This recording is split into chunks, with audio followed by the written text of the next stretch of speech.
Let's all grow together.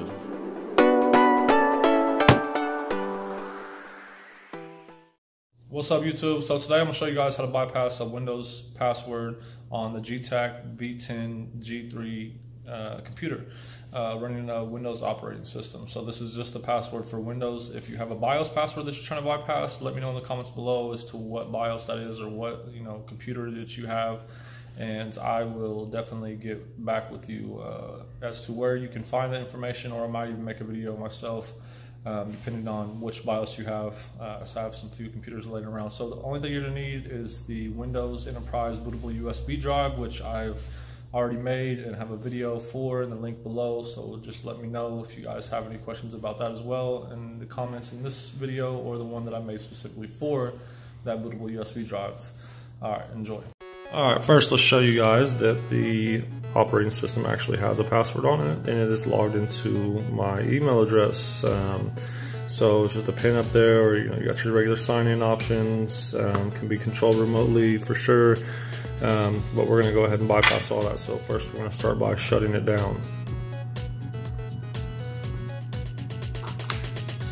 Now we're gonna take this USB drive, and we're going to install an operating system over this operating system. You can do a lot of different things with it. You can also, bypass the password with this. You can do plenty. If you have any issues booting this, it's because you don't have your BIOS set up properly. So I would show you how to do it on this computer, but I'm trying to make this video as short as possible. So let me know in the comments below if you're having troubles booting, and I'll walk you through that, or send you to another video that goes over that specifically. Which I'm actually going to be making after this video with another computer. So here we go, we're booting. It doesn't boot into anything, right? Okay, so now this is going to be the case for everybody that doesn't press anything, unless your computer is set to boot from USB first in your BIOS settings. But it doesn't matter which computer you have or what your BIOS settings are, more than most likely there's always a button. On this one I think it's F10 or F11, I can't remember, it's one of the two. It's going to pop up. I just pressed them both. I know like HP's it's F9, but it can go to my boot manager right there.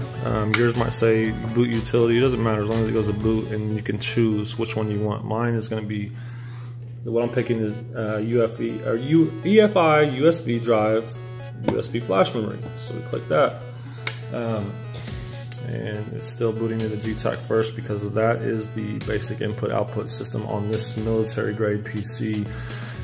Made for everything. This thing right here is, they call it the rugged convertible, fastest convertible of 2017. I'm sorry, rugged computer of 2017. The US Army bought 9,500 of these things, and they're definitely worth it. This one I got this, it came with the BIOS lock on it, and as well as a BitLocker encrypted operating system, so it was pretty locked down and secure for the moment. All right, so we're gonna go to next. After you select English, whatever. This is your repair computer tool, which you can use to help it boot right or bypass the password if you really want to get into that and see what's on the operating system. But I could care less. We're just gonna hop right on into this. So love the computer, i7 core processor. It's running a 200 or 500 gigabyte SSD, business grade, that is super crazy. I can pop it out. It's just a little latch that pops out, and you just slide it on out, like over here on the side. I'll show you. I just hit accept and went to next, and then I'm gonna go to custom.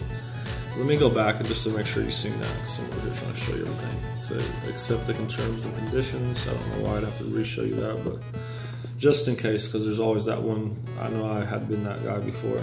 And I'm going to delete all of these, the recovery and everything, right? I don't need any of them. All right, so after you delete it, you don't have to do anything. Just go to the next one and hit delete again. Right, you don't have to do anything to that one. You're done with that partition. It's just going to delete it. And we're going to go to the next one. Right, delete.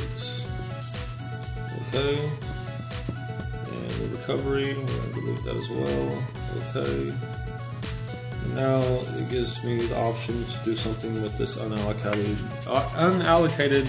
drive space.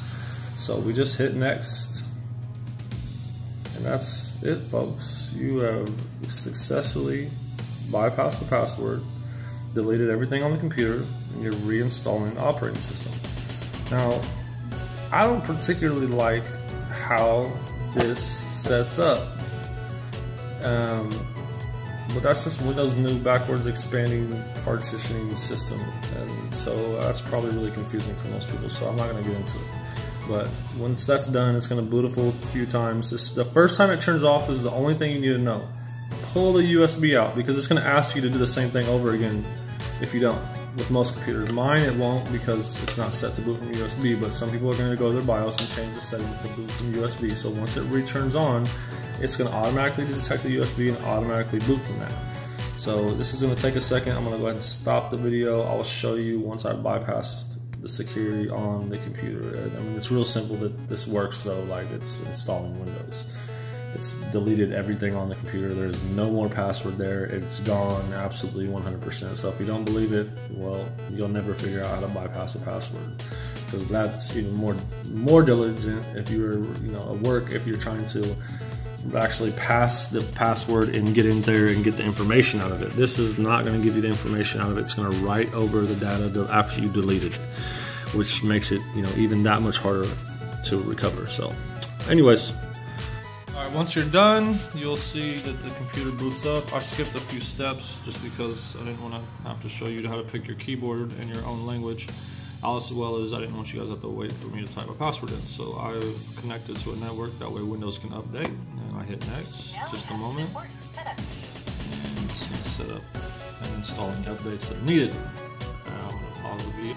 Alright, now it's going to tell you to set up Microsoft account, but you can't use a regular one. You have to use one for Office 365. So you're going to click domain join instead, or even better, use online account. No, we're just going to name it whatever we want. Dylan Barb, or Barbie if you don't know how to pronounce. Oh wait, I'll put in $2. BYLA.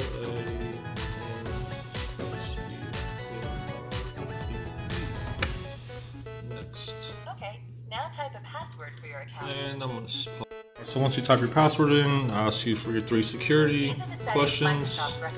I'm going to go back because I don't. Hey, look, that's me, Cortana. No, she cannot use the permission to talk to me or use speech recognition. I'm going to take off the ink and typing data. I'm going to take off the tailored experiences, and I'm going to keep the location just in case I need that to track my computer down in case it gets stolen. And don't forget to remove the ad ID unless you like to have them use the advertising ID to give you more relevant advertisements. I don't need to purchase things or be tempted to, so I took it off. And Windows will be all yours. Looking forward to helping out. And from here, it's going to boot, hi, blah blah blah, and you'll be right into Windows OS. So I'm going to let it sit here and get ready so you guys can see the very end of this process, which shouldn't take very long because my internet's pretty fast over here. Alright, so today I'm going to tell you guys a little bit about a VPN called PIA. For those of you that don't know what a VPN is, it stands for Virtual Private Network. And so your Virtual Private Network is going to keep you from using your IP address, which is like the physical address on your house if you think of it that way, but it's going to be for your computer. It keeps you from using that whenever you get onto sites. So now let's say you get on this site and they see your information. They're only going to see your information back to your VPN instead of actually your physical computer. So your computer uses that as an access point that, it stops everything there. Let's just say, for instance, you were downloading movies illegally. Now the police are investigating you. They wanted to figure out exactly where you're at. Well, they're going to have to get a warrant to get through and find the information from that VPN first, if you're in the States.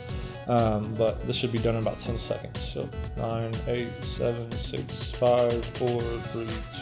I was off by a second. Anyways, check out on the link below. You get it for $2.99 a month, private internet access, and there you are. We bypassed the Windows password. Have a good day. Don't forget to like and subscribe.